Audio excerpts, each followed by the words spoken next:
Buenos días, queridas hermanas y hermanos. Es una alegría y un gozo poder otra vez compartir con ustedes las reflexiones, la meditación, la lectura que tengo la oportunidad de hacer en torno a la palabra del Señor. Si recuerdan, el último devocional que tuve la oportunidad de compartir con ustedes, empezamos una serie de estudios sobre el libro de Gálatas. En ese devocional nos preguntábamos qué es el Evangelio. Y en este día vamos a reflexionar vamos a ahondar acerca de la idea de que el Evangelio es un Evangelio de gracia. Y eso es lo que vamos a ver en los versículos siguientes, que son los versículos 10 al 24 del capítulo 1. Para los que somos ya un poco antiguos, no viejos, sino antiguos,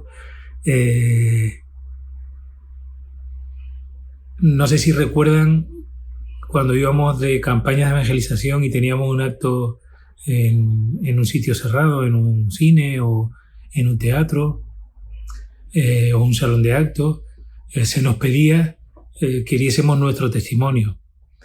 Y lo que se pretendía es que explicáramos brevemente lo que el Señor había hecho en nuestra vida, cómo nos habíamos convertido, ¿no? Y eso es lo que Pablo expone en los versículos 10 al 24. No lo vamos a leer seguido, como hemos hecho en otras ocasiones, pero vamos a ir leyéndolo a medida que vayamos meditando en el texto. Pero hemos de recordar que Pablo en esta carta lo que está intentando también, aparte de explicar lo que es el Evangelio, es contrarrestar la idea de falsos maestros que se estaban introduciendo en esa iglesia o en ese grupo de iglesias. Y Pablo dice tres ideas importantes con respecto a estos falsos maestros. Y lo primero que él quiere dejar claro es que el mensaje del Evangelio no es algo que ha surgido de su razonamiento, ni de su pensamiento, ni de su reflexión. Les recuerda que él quiso destruir la iglesia. Dice Pablo en el versículo 13, de cuán desmedidamente perseguía yo la iglesia de Dios y trataba de destruirla. Si yo destruyo la iglesia, lo que yo estoy transmitiéndoles ahora no es precisamente eso, ni lo he pensado yo, ¿no? También quiere dejar claro que el evangelio que él está predicando tampoco lo ha recibido de otros. Fíjense lo que dice el 17. Ni subí a Jerusalén a los que eran apóstoles antes que yo. O sea, se convierte y no sube a Jerusalén, o sea, no recibe de nadie. Pero al mismo tiempo, curiosamente, reivindica que el evangelio que le está diciendo, que está proclamando, es el mismo evangelio que estaba predicando el resto de los apóstoles. Dice en los versículos 18 y 19, dice, entonces 3 años después subí a Jerusalén para conocer a Pedro y estuve con él 15 días, pero no vi a ningún otro de los apóstoles, sino a Jacobo, el hermano del Señor. Después vamos a ver otros lugares donde Pablo dice que él va. Pablo quiere dejar claro que él es siervo de Cristo y es a quien quiere agradar, que el evangelio no lo ha recibido de ningún agente humano y que el evangelio lo ha recibido por revelación de Jesucristo. Fíjense lo que dice el versículo 11. Pues quiero que sepáis, hermano, que el evangelio que fue anunciado por mí no es según el hombre, pues ni lo recibí de hombre ni me fue enseñado, sino que lo recibí por medio de una revelación de Jesucristo. Y en los siguientes versículos nos va a explicar que el evangelio principalmente es un evangelio de gracia. Es el mensaje de la gracia de Dios. Dice Tim Keller, que saben que me gusta leerlo y lo consulto muy a menudo, dice, hablando de Gálatas, de la carta de Gálatas, esta carta, tanto en su estructura como en su contenido, nos muestra que el evangelio de la gracia apuntala cada paso de la vida cristiana. Pablo seguirá regresando a él y seguramente nosotros también tendremos que hacerlo en nuestras vidas, en nuestras oraciones, en nuestros pensamientos, en nuestro testificar y en nuestra predicación y enseñanza. Pablo quiere dejar claro, sin perder de vista, el contrarrestar estas enseñanzas falsas de estos maestros, que la gracia asombrosa de Dios le había alcanzado. Y en este testimonio que Pablo da en estos versículos, en versículos 13 y 14, Pablo explica quién es él, quién era Pablo.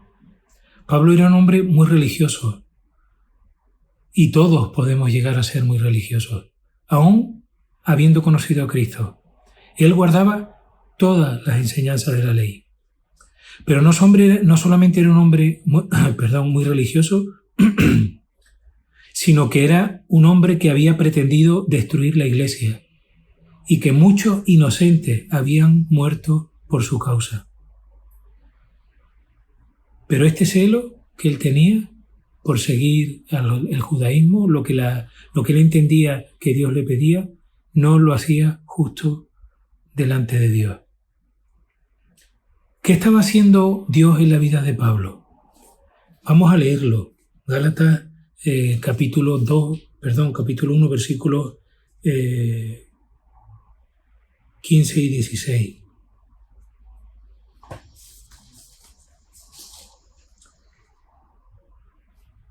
Pero cuando Dios, que me apartó desde el vientre de mi madre y me llamó por su gracia, tuvo a bien revelar a su Hijo en mí para que yo le anunciara entre los gentiles, no consulté enseguida con carne y sangre. ¡Qué versículo más increíble! Dios estaba obrando en Pablo desde antes de nacer. Y así es la gracia de Dios. Vez tras vez va obrando en nuestra vida. Porque Dios no quiere que nadie perezca. Nos recuerda Pedro en sus cartas, sino que todos vengan al arrepentimiento. Dios está obrando en mi vida. Está obrando en tu vida. Piensa por un segundo. ¿Ves la gracia de Dios en tu vida? ¿De qué forma? ¿En qué momento concreto ha estado obrando la gracia de Dios en el pasado? ¿De qué forma está Dios obrando en tu vida en este momento? Pablo se resistió e hizo muchísimo daño, pero al mismo tiempo que Pablo estaba siendo enseñado a los pies de Gamaliel, un gran maestro judío de la ley, como nos dice Hechos, eso que estaba sucediendo en ese momento, Dios lo usó posteriormente para que Pablo defendiera el Evangelio. Fíjense lo que dice en Gálatas 1:23.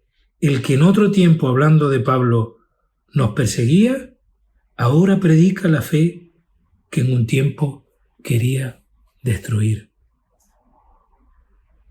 Llamados por la gracia de Dios. Me ha hecho pensar mucho este versículo. No creo que nosotros seamos muy diferentes a Pablo. Hemos sido apartados desde el vientre de nuestra madre y nos ha llamado a Dios por su gracia. A Pablo para que anunciara a Jesucristo entre los gentiles. Pero fíjense el versículo 15, porque dice, cuando Dios, que me apartó desde el vientre de mi madre y me llamó por su gracia, tuvo a bien. Detrás de estas palabras está la soberanía de Dios. A veces olvidamos que Dios es soberano. Pero su soberanía su acción soberana no es caprichosa. Su acción viene determinada por su naturaleza. Y la naturaleza de Dios es un Dios de amor y un Dios de bondad. Él hace las cosas, Él produce en nosotros lo que nos sucede porque nos ama, porque es bueno, es lo mejor para nuestra vida. Dios siempre está actuando, aún antes de que le conozcamos. Primero para llevarnos a Él, pero luego para que le sirvamos. Después que Pablo se convierte por la revelación de Dios en el camino a Damasco, dice el texto de los versículos 17 y 18 que está un tiempo en Arabia y en Damasco. Pablo tiene un encuentro personal con Dios. Hemos de recordar que conocer a Dios es tener una relación personal con Él, a través de su palabra, a través de la oración, y en este caso Jesucristo se le revela directamente a Pablo. Y Pablo durante este tiempo, no sabemos nada de este tiempo, lo que ocurre, pero está claro que tendrá tiempos a solas y tiempos con otros hermanos, tiempos de preparación para el ministerio que Dios le había encomendado entre los no judíos, entre los gentiles. Y ese tiempo, todos nosotros lo necesitamos, tiempos con Dios, tiempos a solas con Dios. Luego finalmente sube a diferentes lugares. Primero ve a Pedro y a Jacobo, luego a Siria y a Cilicia y finalmente a Jerusalén.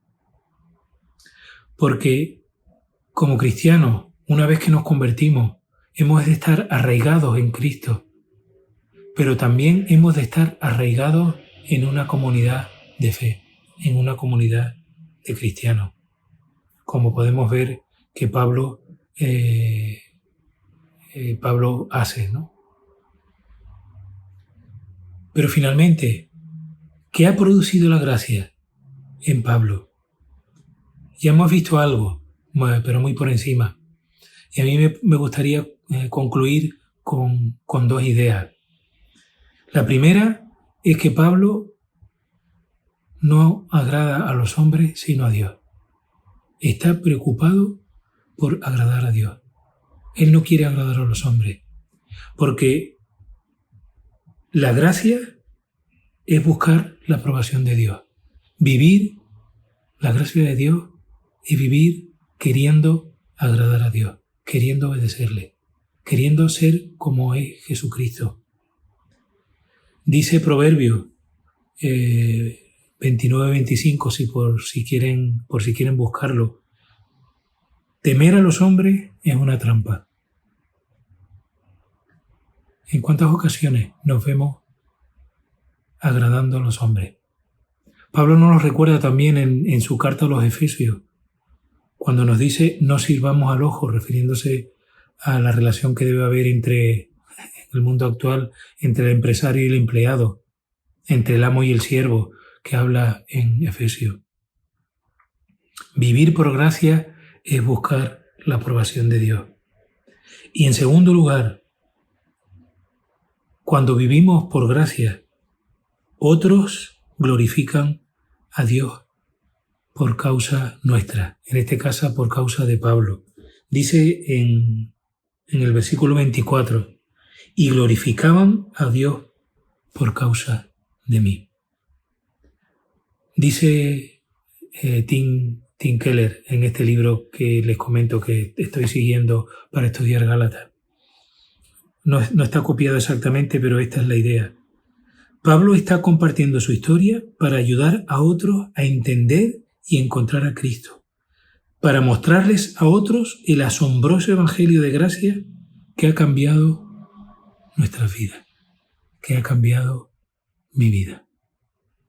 Que el Señor nos ayude a meditar en estas preciosas verdades acerca de que Dios nos ha apartado desde el vientre de nuestra madre y nos ha llamado por su gracia, y a vivir agradando a Dios, no pensando en lo que los demás piensan de nosotros, y a vivir de manera que nuestras vidas todas completas, sean para la gloria de Dios, incluso en bocas de otros. Que el Señor te bendiga en este día.